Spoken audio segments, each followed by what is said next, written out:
Man, what the do y'all know about sports?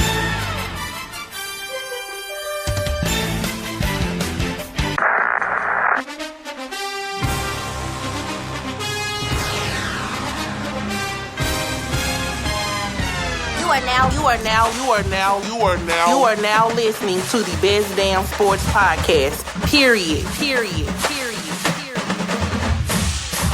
Welcome back, everyone, to the What Do Women Know About Sports Podcast. I am Bree Nicole. And I'm Vicky D. What's up, Victoria? What's going on? Happy New Year. Happy New Year, man. It's been two weeks. 2 weeks. We had Christmas, New Year's Eve, New Year. Right. This is day 4 of the New Year. Day 3. What are you talking about? You still drunk? This is day 3. Oh, this is day 3. Sorry. Thought this was day 4. Wow. Listen, I mean, we already declared war, so yeah. Look, we were at work.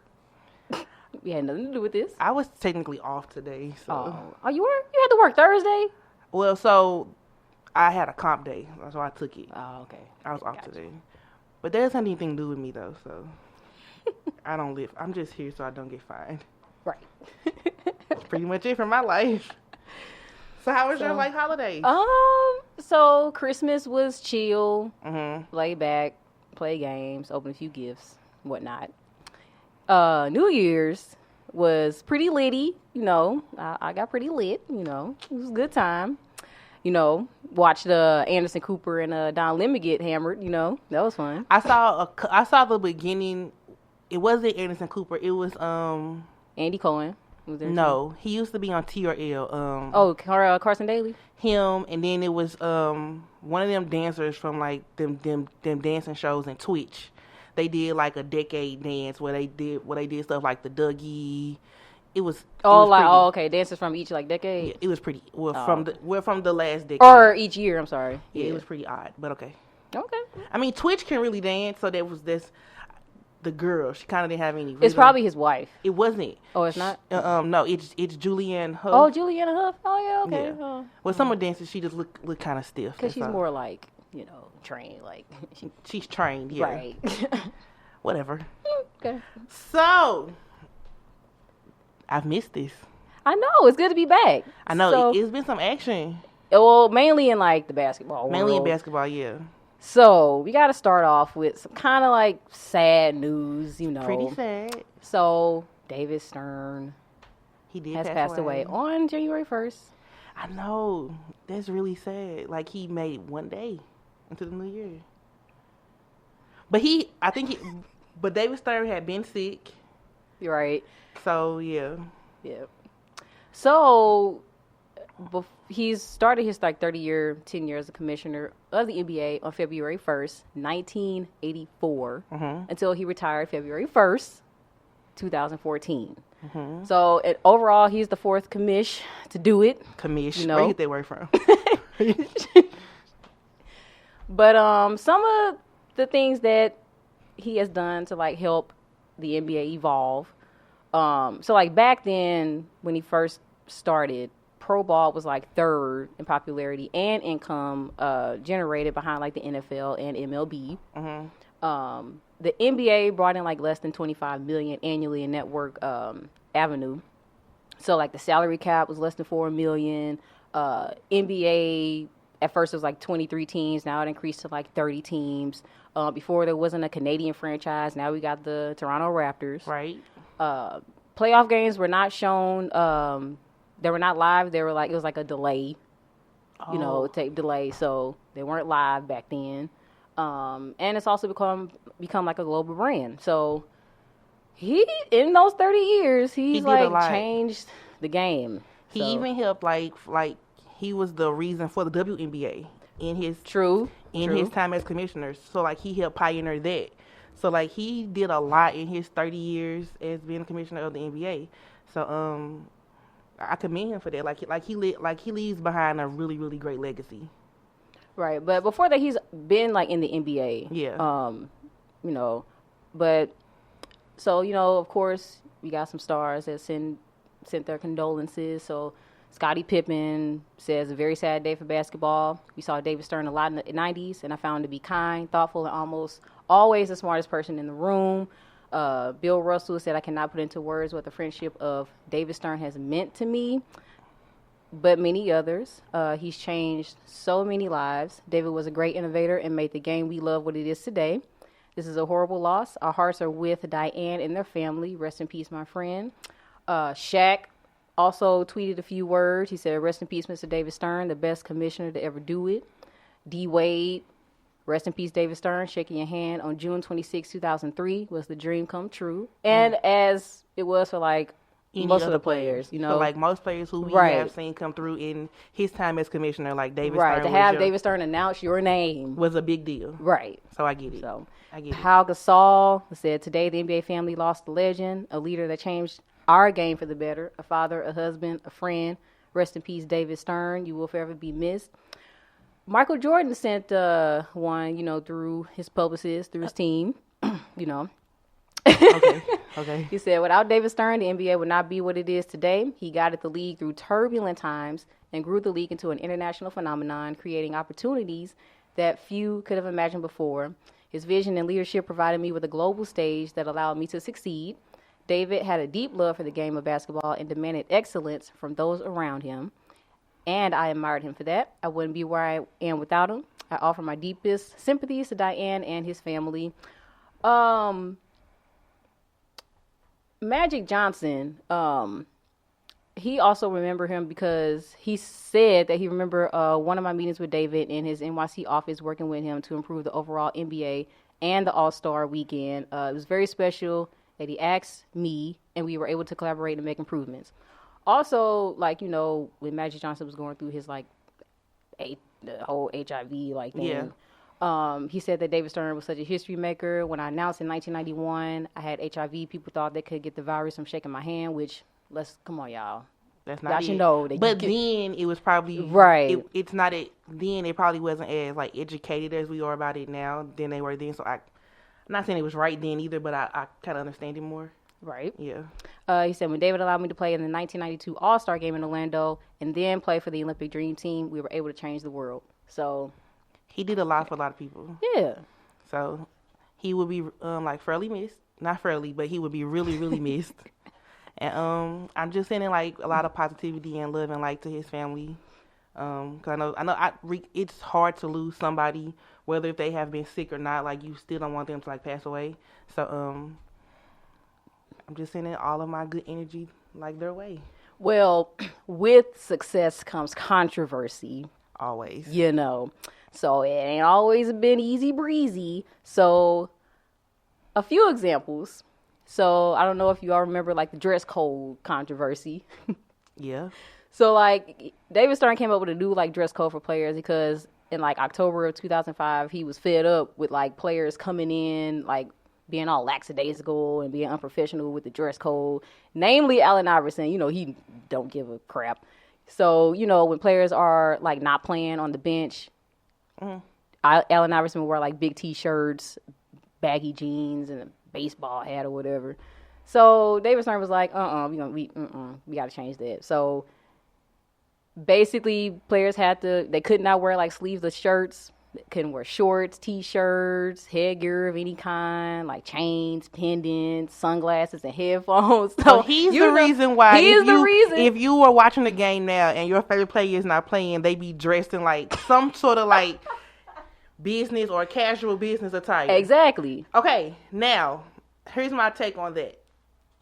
I'm not mad at it. Because regardless as to if you're playing or not, you're still at your job. And if you see, like, if you, like, yeah, I can understand. Like, if you're on the bench, you got to represent your team. You can't be, like, on the bench, like, wearing, like... Like you at home playing Call of Duty. No, it's not going to work. It's not going to work. Like, you are still at your job. Exactly. So, like, you gotta come dress professionally. I'm not mad at that. However, then, in, like, 05, like, whatever year that was... That may have been the style then. Well, Allen Iverson was, at that time, he was like, I think it's wrong. You shouldn't judge a person for what they wear. And Andre Kirilenko, I haven't heard that name in a minute, but he said, I don't think it's quite comfortable. But eventually, like... It's second nature to them now. Right. Like, even though the styles now are kind of questionable. Some people's styles are a little questionable, not all.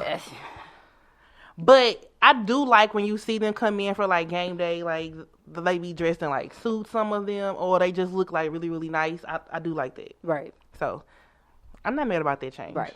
Also, another one was the microfiber basketballs. So, like, in 2006, the NBA and Spalding, like, came up with this new, like, ball. They called themselves trying to be innovative and advancing the technology of basketball. But, like, Steve Nash and, like, Shaq, they were like, nope, we don't like these new balls. It's too sticky. It sticks to their hands. So, eventually, they got their way, and they reverted back to the leather balls. Mm-hmm. So, that was a big thing back then. The age limit. So, you know, we had a surge of, like, players like Kobe, KG, Jermaine O'Neal, Tracy McGrady, and players before then coming into the NBA fresh out of high school. LeBron, yes, coming out of high school. So, in 2006, he increased the age limit. So, when you draft, they must do 1 year in college now. Well, yeah. So he increased the age limit when you enter in the draft from 18 to 19. So basically to help players like you said, go to college and get the experience and to be better prepared. Also, it could be like it's like saving teams the trouble of having to deal with a kid that maybe is not ready to come in. Just like saving resources, you know. So, and I think they should increase it again because like a lot of them don't always be ready just after 1 year. I know I don't want to name no names, but hey, I'm not mad at that either because like I think them going to college at least for their year and gaining some type of experience like on the college level, it's different from high school to pro. Right. And it's different from high school to college too. So like at least you're getting that type of experience coming and I think they should at least do 2. I mean, I feel like 1 is a good start, but they need to increase it at least to 2. Because some people don't be ready. That would make sense, yeah. I mean, some people don't be ready. They don't be ready, and this shows. Yeah, and one more thing. So, I don't know if this made you mad, but the whole Chris Paul trade veto, man. Hey, I'm not a Chris Paul fan, so. Well, okay, fine, but like to other people, like. They hated it. Like, so New Orleans agreed to trade Chris Paul to the Lakers in a 3-way swap with the Houston Rockets. Mm-hmm. Right. So David Stern pretty much like intervened and squashed that whole deal. He was being a little petty. Yep. Just a little bit. Just a little bit. Right. And so everybody believed, oh, that's a done deal. Like, he finna come to the Lakers. Like, but he was like, David Stern was like, nah. Basically, what David Stern was saying is that they decided. So basically, it was like they felt like the team could better be served with Chris in a Hornets uniform rather than him being traded. So that was that whole thing. So hypothetically speaking, let's say the trade did happen. Do you think Chris will have a ring by now? Nope. Hey, that's honesty. Nope. That's honesty. Nah. I'm not saying he's a bad player. No, he's not. His attitude just throws me. It throws people. His attitude is not the best. I mean, as you can see with him and James Harden. Hey. I mean. But overall, all the stuff you've mentioned, whether it was good or bad to like some people, I feel like David Stern has done a lot for the NBA. During his time as commissioner and probably even his time once he was done being commissioner. So he leaves behind a really great legacy. And he would be missed. Exactly. So big ups to David Stern. 2 claps. All right. So in the world of NBA, over the holiday break or close to it, a list came out of the Basketball Hall of Fame of the class of 2020 nominees. It's looking really nice. It's looking like a nice list of people. It's very star-studded. It's a star-studded list of people. So we have it's legends like it's Tim Duncan and Kevin Garnett, Kobe Bean Bryant. I feel like it's time. You know, Kobe already. That's a no-brainer. He's gonna get that. But just from those 3 names alone, like Tim Duncan, Kevin Garnett, like Kobe Bryant, that's just 3 names. So some of the returning candidates who will be up for induction are Chauncey Billups, Ben Wallace, and Chris Webber. I like Chris Webber. He was cool. Yeah. Okay. I didn't like him when they played the Lakers. So I liked him when he was when he played for Michigan. The Fab Five. Not the NBA. Gotcha. I mean, but I do like him as a player. I like him commentating on like some of the games. He cool, yeah. Come on, man. You listen. So I'm pretty amped for this list. Yeah. Or the nominees like so far. I think this is going to be a really great class of like inductees, like whoever they pick and choose. So the finalists are going to be announced February 14th during the All Star weekend, and then April 4th the full class will be announced. So and then August 28th through the 30th is the Hall of Fame enshrinement weekend. I want to go to all of that. I mean, I can't, but I would like to go to all of that. I'm pretty happy with this list. So like it's like Chauncey Billups, it's Chris Bosh, Kobe Bryant, Tim Duncan, Kevin Garnett, George Karl, Sean Marion. Oh, I heard that name. Rudy Tomjanovich. Yeah. Ben Wallace, Chris Webber, and then additional nominees is like coaches and players. Right. Like WNBA players. Yeah. I'm here for all of this. It's going to be a really this class going to be pretty lit. I mean, can't wait for the speeches, you know. Listen, I'm excited for the full list, but we all know I'm most excited about Kobe. No, Kobe going to make, come on now. I'm excited about Kobe Bean because Kobe has been out here over break. Him and his daughter just attending all the games, okay? All the games. Like, he was at one game wearing an Eagles Scully and a WNBA. Because in case y'all didn't know, he from Philly. All right. He was wearing an Eagles Scully and a WNBA jersey because we all know that Kobe rips the WNBA hard. Listen, if you don't like Kobe Bean, I don't understand what's wrong with you. Like, he is the Black Mamba. Like, what's the problem? I just want to be his friend. Yep. That's it. So I'm pretty excited for this. The women nominations, like we have Swin Cash, Tamika Catchings, Becky Hammond. Ooh, that's nice. That's nice. Swin and Tamika and Becky Hammond. Nice. That's a nice list. I'm not mad. This like a heavy hitter list. No, this is. It's pretty lit. So make sure y'all are available when they announce the finalists. It's like All Star weekend. I'm trying to go to All Star still. The finalists are announced yet. Oh yeah, we trying. I'm trying. I'm trying to go to All Star still. It's a try at this. So yeah, just be on the lookout. And don't worry, I will keep y'all updated, or we will keep y'all updated because I'm excited about this list. Sorry. So basketball on Christmas Day is always the most fun because like a lot of teams play after they've been with their families, or some of them play before because it's games all throughout the day. The Warriors played that day. They played the Houston Rockets. The Warriors won. I saw that. I was like, what? Now, here's my issue. The Warriors won that game, but they are sucky this season. They haven't even won 10 games yet, have they? Not to my knowledge. They even won 10 games yet. Not to my knowledge. No, they have not. No, they have not won 10 games as of yet. But in my mind, though, it was kind of to be expected just because of where they are this particular season. They don't have any starters like that, like who are playing. Like, even if Draymond is playing, it's not consistent. Right. He's constantly, like, out with an injury or some type of whatever.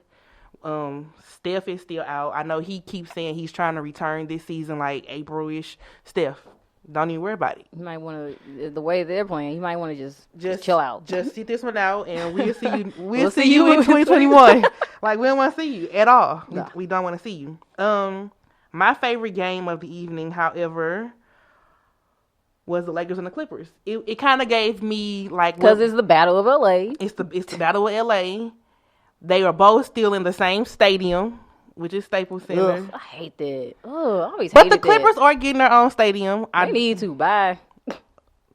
Ooh, you're real aggressive. I'm sorry. I always hated they had the share a stadium. I didn't like that because it was always Lakers. You sound real aggressive about that. You should too. Listen, Laker fan? I am, but it doesn't bother me because we know whose stadium it is. All those banners, yes, we do. We do. So it doesn't bother me. So it gave me kind of what a Western Conference Finals could look like if it's between those two teams. And they fought hard. The Clippers did come out with the win. I kind of feel like at the end the Lakers just gave up. They kind of look. Or you mean LeBron gave up? I know you don't want to say that, but Pat Bev, he locked him down. If he ain't the biggest pest on the planet, oh my God, he plays his part very well. But I do not care for him I'm not a fan of him when he's playing a team I like. But he does his job and he does it well, so I cannot be mad at that. I cannot. I just don't care for him. I know it doesn't make sense, but yeah. But I do feel like they gave up towards the end of the game. Mm-hmm.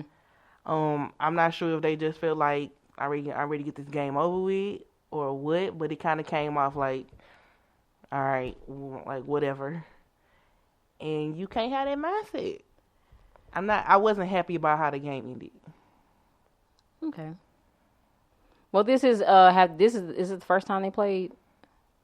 I don't remember. I'm not sure, but I know this was the first one that kind of gave me. If this isn't the first one, this was the first one that gave me the feel of what what a playoffs could look like between these two teams. Right.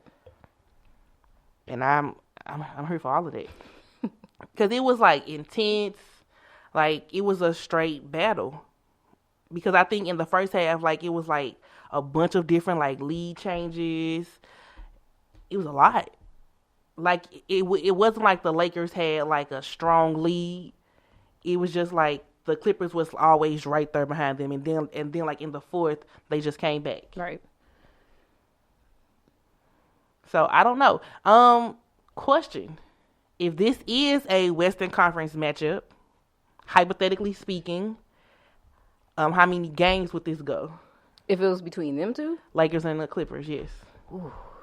They might stretch this to with this current team, right? Yes, they might stretch this to 7. It may go to 7. Ooh. I can see it. And the plus side, I can see it being like a back and forth kind of thing. The plus side with this would be is the fact that there is no traveling. Exactly. There is no traveling. It's in one stadium, so nobody has to hop on a plane and be like, "All right, I'm not rested." Listen, you already at home. You might just hop your car and drive her. It's no traveling. That's the only plus side.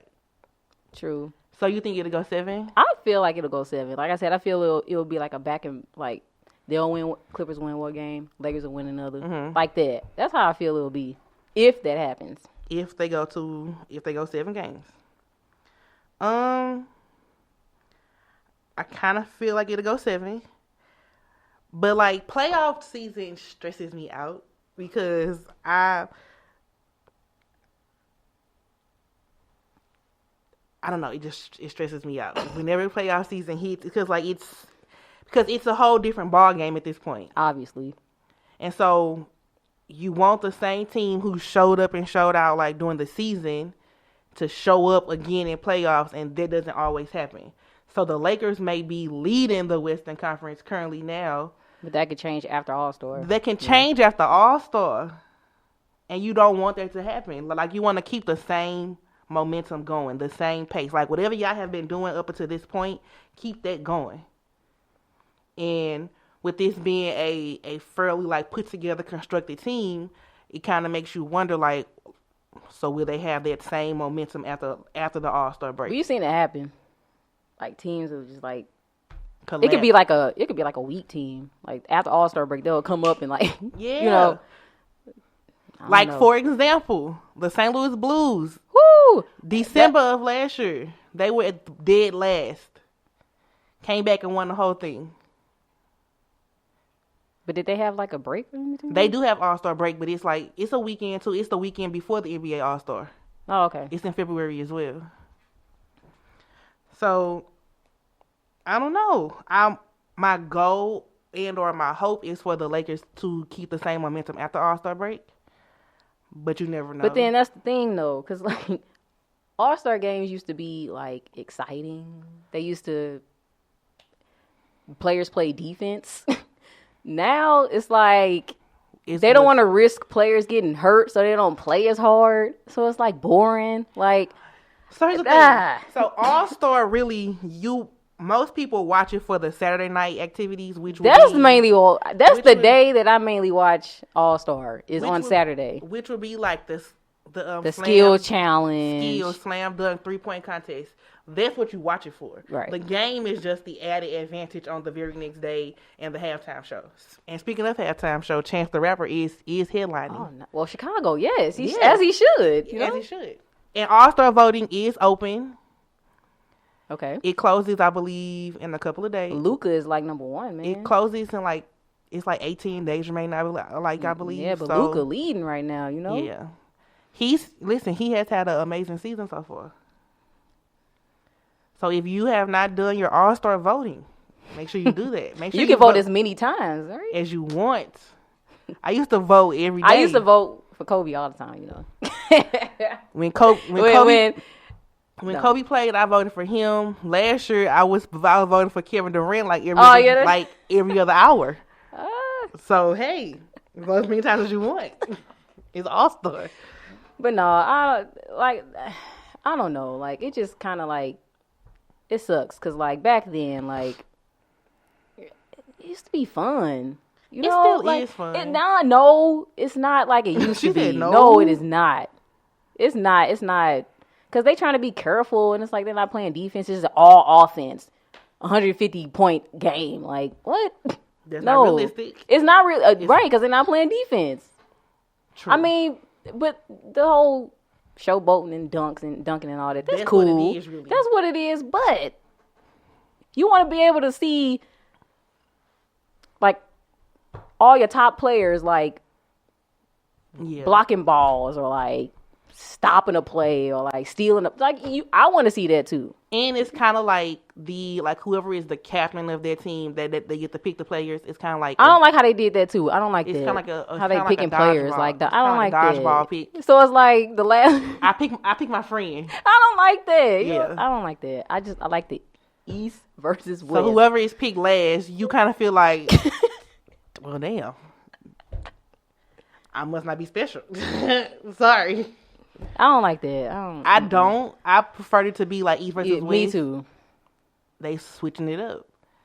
I guess trying to get it to be more fan friendly. I guess, I don't know. Yeah, and also like in like the season, like it kind of don't make sense because like the whole like East versus West, like the East and like a team from the East going against a team from the West, because your best teams could be from like one conference. You know what I'm saying? So it's like, like, are they really the best? And there really isn't a lot of great teams in the East currently. Right. I'm only counting two: Celtics and the Bucks. That's what I'm saying. So I don't know. Maybe Toronto. Maybe. Not today. So I don't know. I'm looking forward to it still, just because I do like All Star. It's gonna be a great show. Chance the Rapper is pretty dope, so I want to see him headline. I'm trying to be there.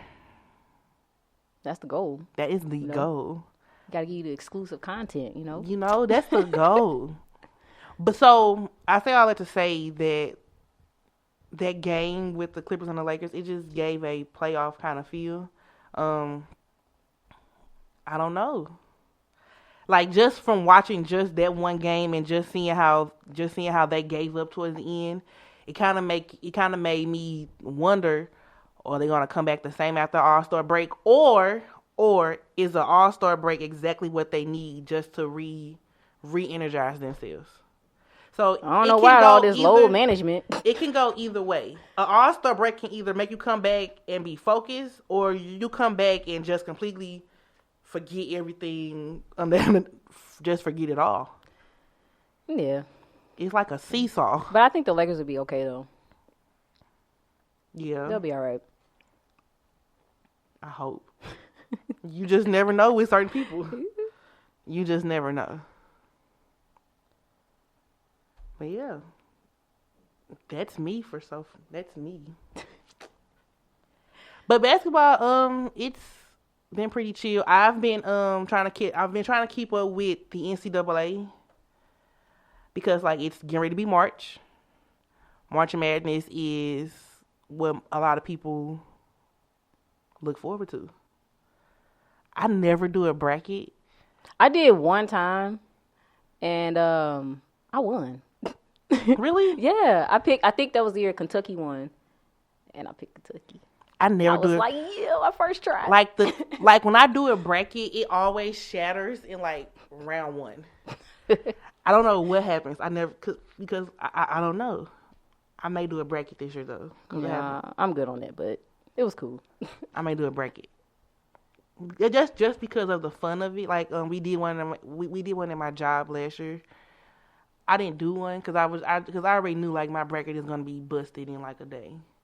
I don't think I want to know like how many people have like who has the perfect bracket like are there like stats for that? I mean, you based it off of I guess how I would base it off of like whatever teams are in the tourney still. Base it off of like what type of season they've had, but then again, that doesn't matter because there's always a Cinderella story waiting to happen in March Madness. So it's hard to have a perfect bracket. That's what I'm saying. Like it's like probably 1%. Like that has like a perfect bracket. That's the beauty of March Madness because right. It's never a perfect bracket. I'm excited. Like as we all know, I'm a women's UConn fan. They have been killing. I'm just hoping that they make it because the last couple of seasons they have lost in the Final Four, and that is not pretty. I be stressed out. I be at the TV like this. So I'm looking forward to that. I know that football season is nearing an end. Right, Super Bowl's coming up in like what? Couple weeks. What? 2-3 weeks. February. Right. I said 2, 3, maybe 4 weeks. Okay. Who knows? Okay. I mean, I'm gonna watch it mainly for halftime. Whoever's gonna be there. You know, it's gonna be Jennifer Lopez and Shakira. Okay. Whatever. Whatever. Oh, and I think Pitbull too.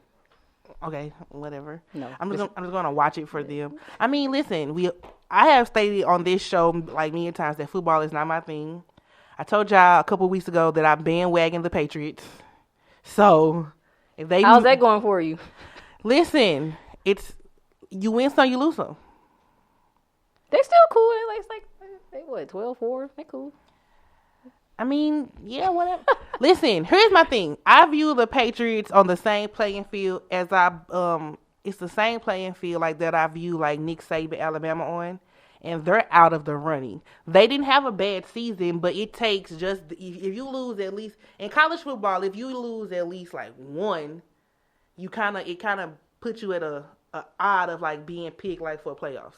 So they aren't going to be in it, which is kind of like for me a letdown because I bandwagon Roll Tide. Sorry, but yeah. And so I view Nick Saban as like one of the greatest like college football coaches, and I don't really care about Bill Belichick. I feel like Tom Brady does all the work. So yeah, that's how I view these things. That's where I'm at. Football is just, I don't get it. I tried to watch these games and I just be sitting there like, okay, I know what a touchdown is, but what's next? Oh my God. Wow. I can talk to you about any other sport. Football is just not one of my things. Or your forte? It's not my forte, Victoria. Yeah. I mean, at least I've seen Mighty Ducks. So wow. And I still have not.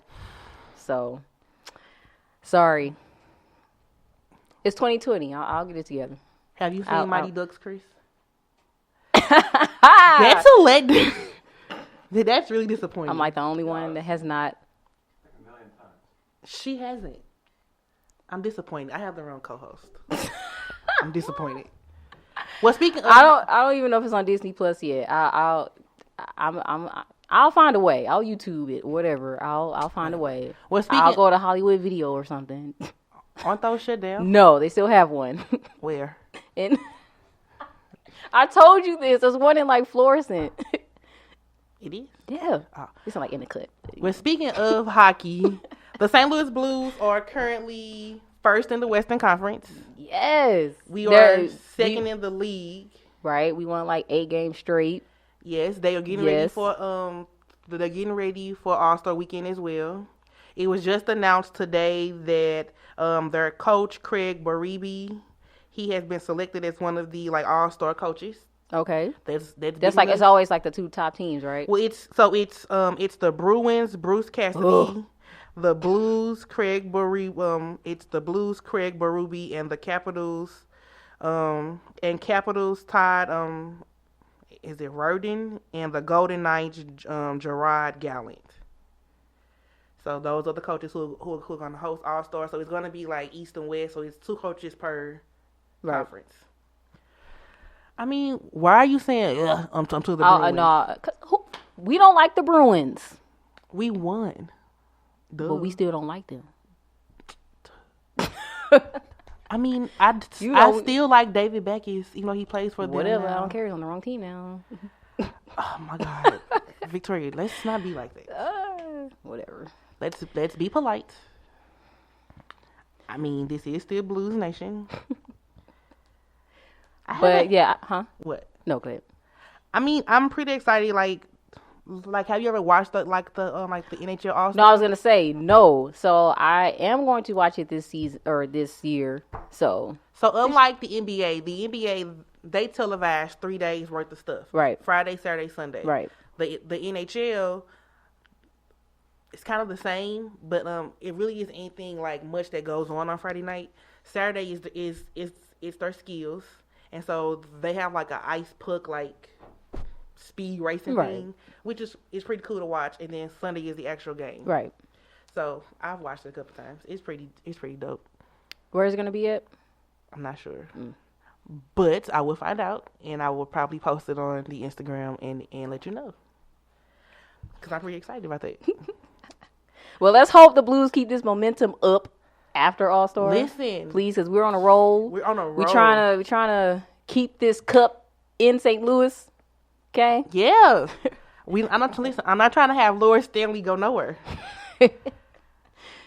Laura Stanley belongs here. We fought for this. And if they make it again, which is one of my hopes, I'm going down there. Because I didn't get a chance to go this year. Well, this past season. Right. And you know what? People behave themselves. Like, I'm so proud of St. Louis. Like, we behaved ourselves. I'm excited. Okay? I'm excited. So, if they do, yes, we'll be there. We'll be there. So, like, just some church announcements before we go. Please keep in mind that we are getting a football team. The Battlehawks, they are coming still in February. XFL. They are coming.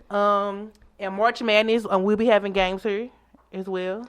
Judge Gymnastics. They're also coming here. We'll be here. So be on the lookout just for those updates so you can get tickets, and you might even see me and Victoria there. Because I'm trying to go to all of this crap. I'm trying to be involved. I'm trying to give y'all. We gotta support this whole XFL thing because I'm trying to get y'all behind. It's 8 teams right now. It may expand. We'll listen, see. We only care about one team currently. We only care about one team, Victoria. I'm just saying. I'm trying to give y'all the inside scoop. So get y'all some tickets. The games will be played at the Dome. That old empty dome. The negativity, it is not helping. We're trying to get them some fans. That's what I'm saying. Maybe they'll expand so we can stay here is what I'm saying. Well, listen, we got to get tickets. They $24 so far. It's not bad. Are they 24? Around that range, yeah. Oh, okay. I'm trying to go. I'm trying to be a fan. Okay. I don't even know what football is about, but I'll be there. That's a shame. Listen, don't judge my life. I need you to get the football books for dummies. Or whatever. Right. I think I'm offended. You know what's out there. I think I'm offended. This has been a dope episode, though. Yes. It's been pretty lit. As always, don't forget to follow us on our Instagram. The Instagram page, it is WDWKAS Podcast. And our Twitter is What Do Women Know 1, and that's KNO, the number 1. And on YouTube as well. And the YouTube is also WDWKAS Podcast. Make sure you subscribe, rate, leave a comment, and hit that notification bell. Subscribe. We need the subscribers. As always, I am Bree Nicole. And I'm Vicky D. We'll see y'all next week. Peace.